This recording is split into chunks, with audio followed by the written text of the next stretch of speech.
Es uno de los hombres fuertes de Podemos desde su fundación, hace 6 años. Salió elegido eurodiputado en 2014 por Zaragoza. Se convirtió en el líder de la formación en Aragón y en diputado en las Cortes poco después.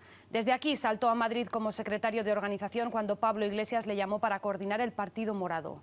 Mantener unidos a los círculos autonómicos no resultó sencillo y muchos manifestaron sus discrepancias con él públicamente también en casa, aquí en Aragón.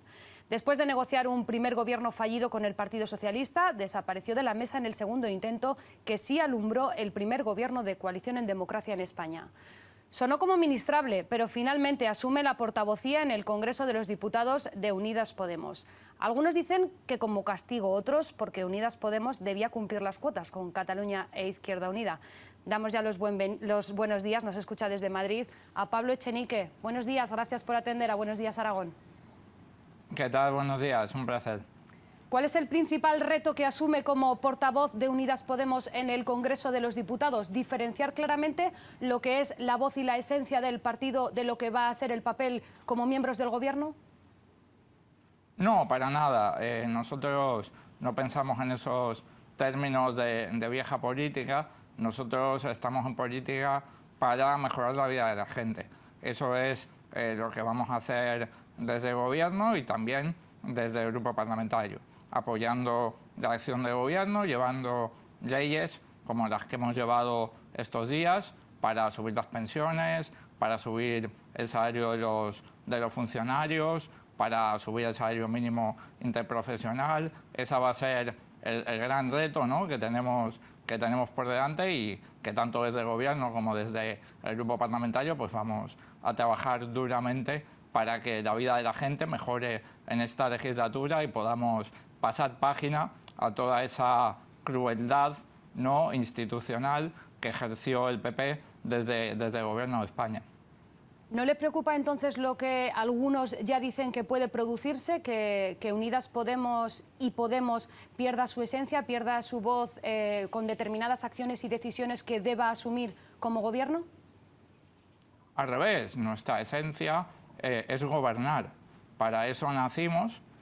A mí fue una de las cosas que personalmente me llamó a unirme a este proyecto político. Yo nunca había militado en ningún proyecto político y me pareció que el planteamiento de que para mejorar la vida de la gente más humilde, para que la mayoría social tenga gobiernos que protegen a la gente y no a los privilegiados, hacía falta gobernar, hacía falta tener aspiraciones a gobernar las comunidades autónomas, los ayuntamientos y el país. Y por lo tanto, al revés, creo que es precisamente ahora cuando la esencia de Podemos y de Unidas Podemos se está desplegando en toda su amplitud, ahora que somos Gobierno de España. Se ha estrenado ya como portavoz y con cierta polémica, por cierto, porque en la Junta de Portavoces del otro día, Unidas Podemos se opuso a que se publicara la hoja de servicios del torturador franquista Juan Antonio González Pacheco, el llamado Billy el Niño.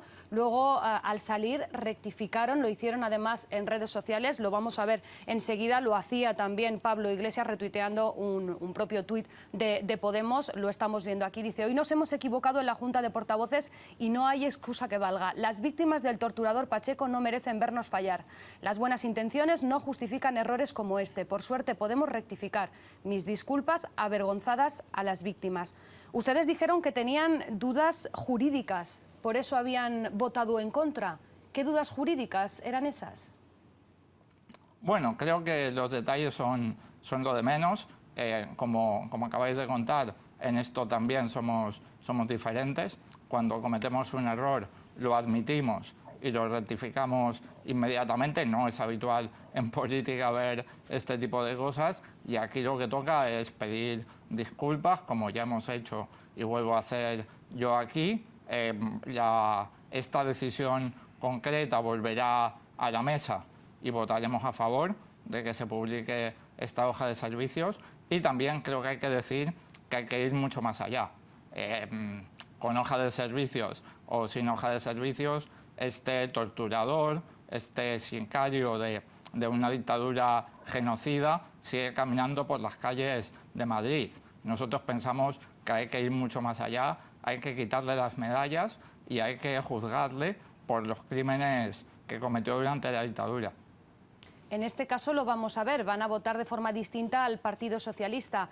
¿Va a ser algo habitual? Quiero decir, Unidas Podemos no se va a plantear ni mucho menos alinearse con el Partido Socialista, aunque sean socios de gobierno. ¿Va a seguir la acción política que crea conveniente? Bueno, todavía no sabemos qué va a votar el PSOE en este punto. Ayer el portavoz en el Senado dijo que esas dudas jurídicas podían corresponder a que querían seguir los trámites y cumplir la legalidad hasta el final, como pasó con la exhumación de Franco, y aunque se dilatara en el tiempo. Por eso creía que tenían que votar en contra por cumplir y por ser cuidadosos con la ley a la hora de desvelar información. Por eso le pregunto que en principio van a votar de forma diferente. Bueno, habría que preguntarle al Partido Socialista el martes que viene, cuando llegue esa mesa, qué van a votar. Nosotros tenemos claro lo que vamos a votar que se publique, y también es verdad, y hay que decirlo, que hay un problema con las leyes.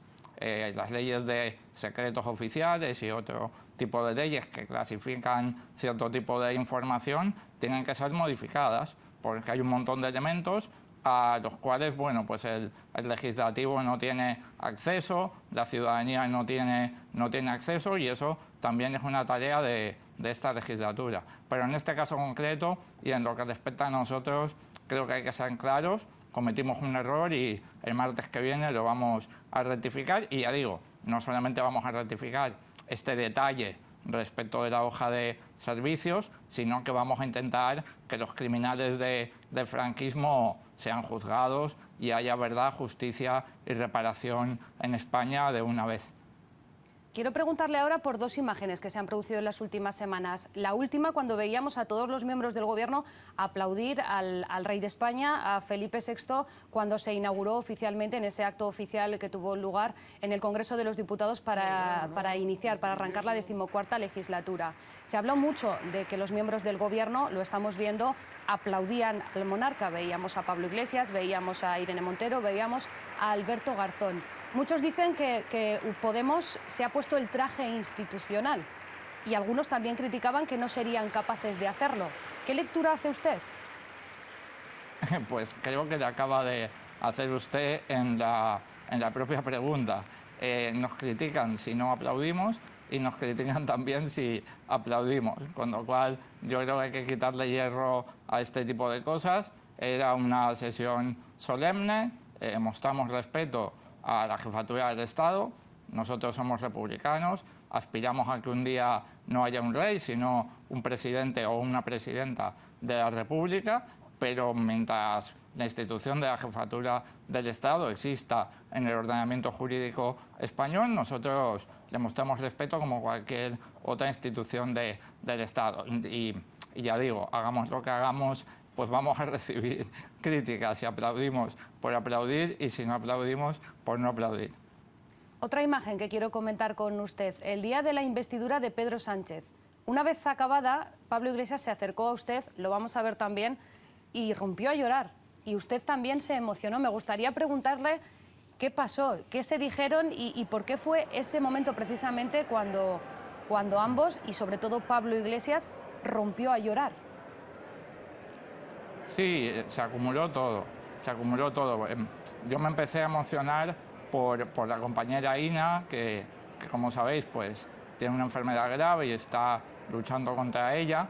Le estábamos dando un ramo de flores y me empecé a emocionar por eso, y luego se acumuló todo.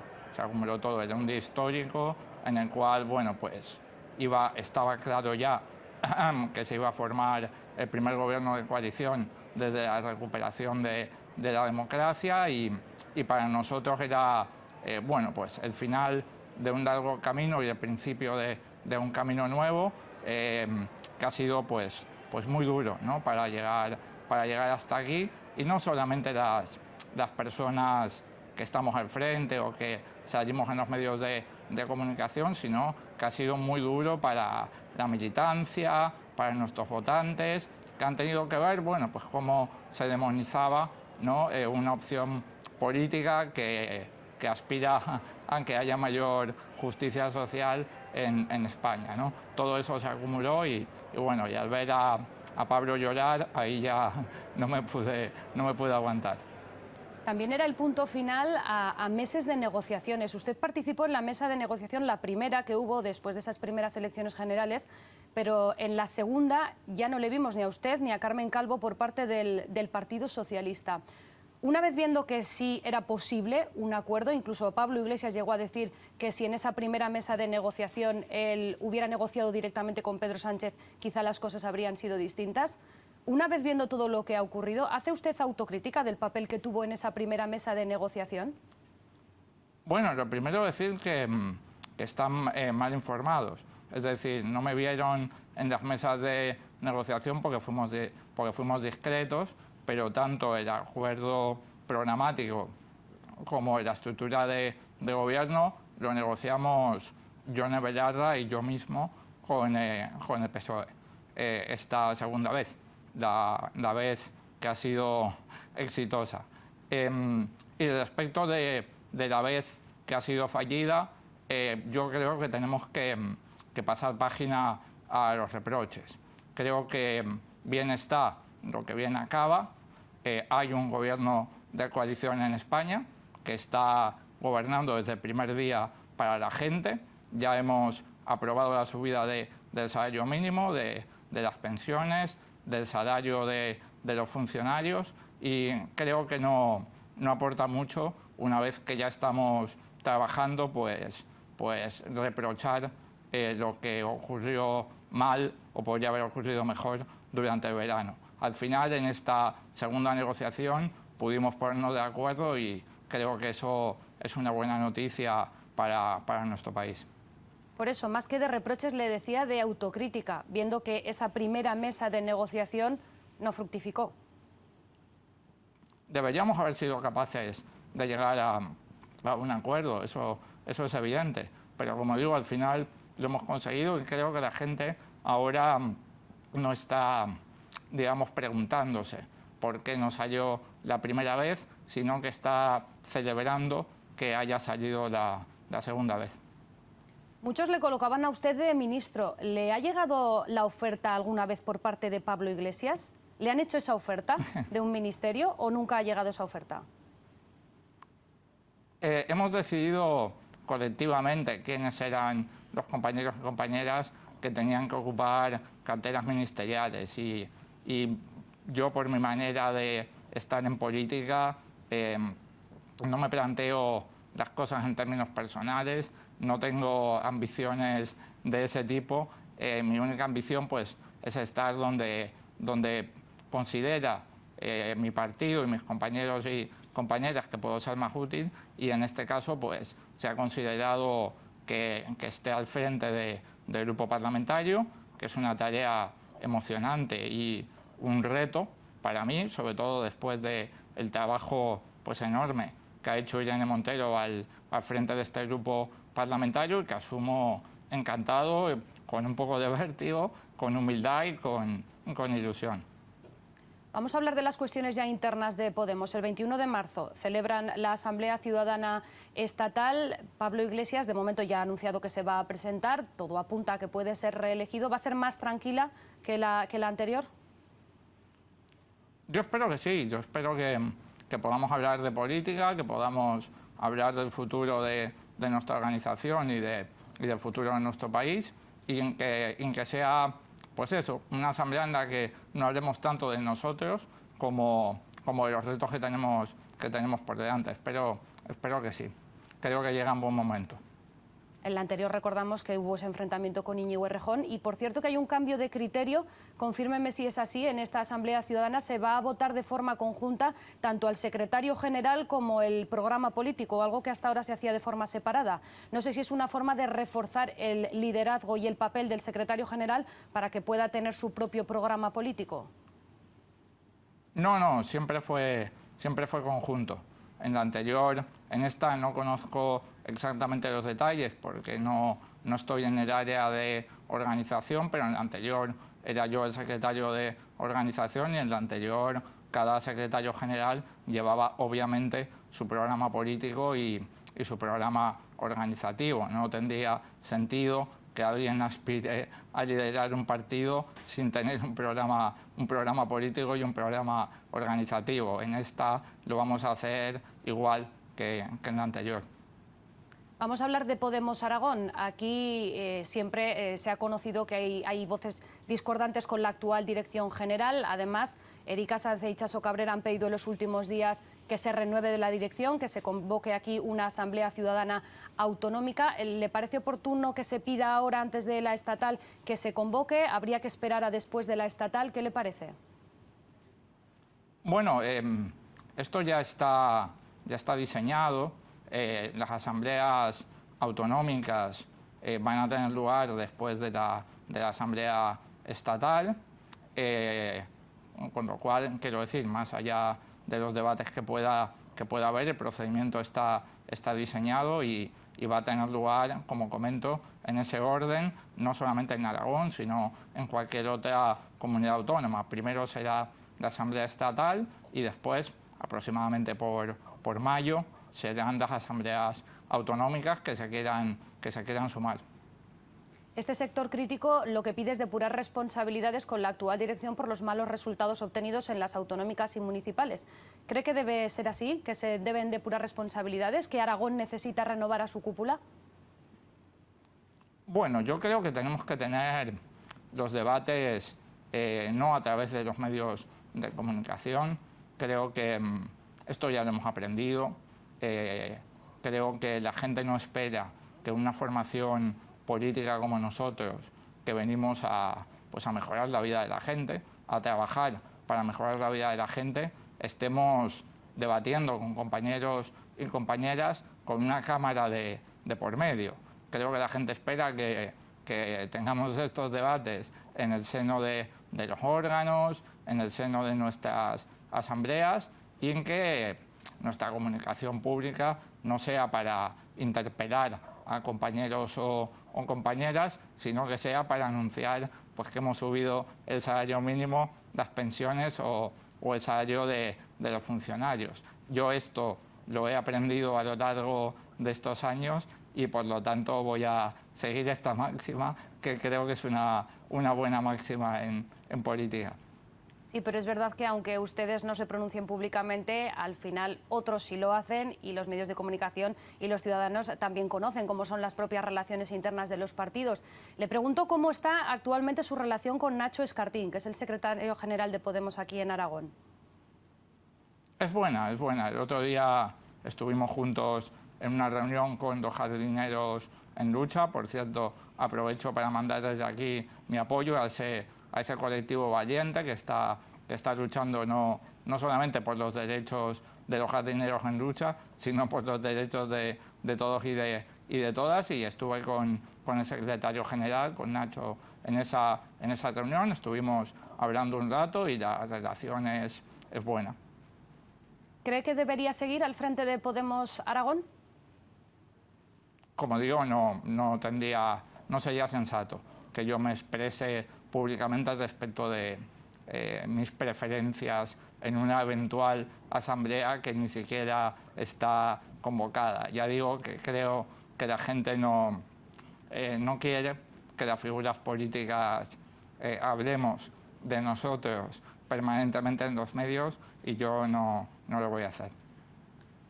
Lo que reclama es unidad para la izquierda y recuperar instituciones, por ejemplo, el Ayuntamiento de Zaragoza. ¿Cree que es posible, dada la división que hemos visto precisamente en la izquierda en la capital aragonesa de cara a las últimas elecciones municipales? Creo que es posible. Creo que va a ser difícil, pero creo que es posible. Creo que, lo dije el otro día en Zaragoza, creo que si hoy gobierna la derecha y la extrema derecha en el Ayuntamiento de Zaragoza, pues es en parte por culpa nuestra, por culpa del espacio político de Zaragoza en Común, de Podemos, de Izquierda Unida. Creo que hay que reconstruir esa unidad y creo que esa es una condición para recuperar la ciudad, mi ciudad, para la gente, ¿no? Ayer veíamos cómo se inauguraba el nuevo mercado central, que ha quedado precioso y que además ha sido un proyecto hecho con la sociedad civil, con los vecinos, con los comerciantes, y eso pues ha sido un proyecto de Pedro Santisteve en esos 4 años en los que el ayuntamiento estuvo al servicio de la gente. Yo creo que merece la pena trabajar para recuperar la unidad, para así poder recuperar la ciudad. Nosotros en este programa estamos hoy muy pendientes porque hoy se abre al público el mercado central. Enseguida volveremos en directo allí, pero también estamos pendientes de otra cita que se va a producir a las 12 en Barcelona, que es de la reunión de Pedro Sánchez con Quim Torra. ¿Qué espera usted de ese encuentro? ¿Qué cree, por ejemplo, si Torra vuelve a poner encima de la mesa una figura del mediador, por ejemplo, o hablar de amnistía y de autodeterminación? Bueno, yo creo que el hecho de que haya diálogo entre el presidente del gobierno de España y el presidente de Cataluña o de cualquier otra comunidad autónoma ya es de por sí bueno, independientemente de lo que allí se hable. Evidentemente en política el diálogo casi siempre es entre diferentes y se ponen encima de la mesa cosas con las que las partes no están de acuerdo, pero creo que después de una época de confrontación y de echar gasolina a los conflictos políticos, creo que es bueno para Cataluña, para Aragón, para el conjunto de España, que se aborden los problemas políticos mediante el diálogo. Creo que el hecho de que, como digo, la reunión se vaya a producir, pues ya es una buena noticia. Y luego pues habrá que ver cómo evoluciona estos diálogos, ¿no?, para resolver el conflicto territorial, que va a ser algo muy complicado y que seguramente no dará frutos pronto, ¿no? Habrá que trabajarlo con cuidado y durante mucho tiempo. Pablo Echenique, portavoz de Unidas Podemos en el Congreso de los Diputados y diputado por Zaragoza. Gracias por estar en directo con nosotros. Un placer, como siempre.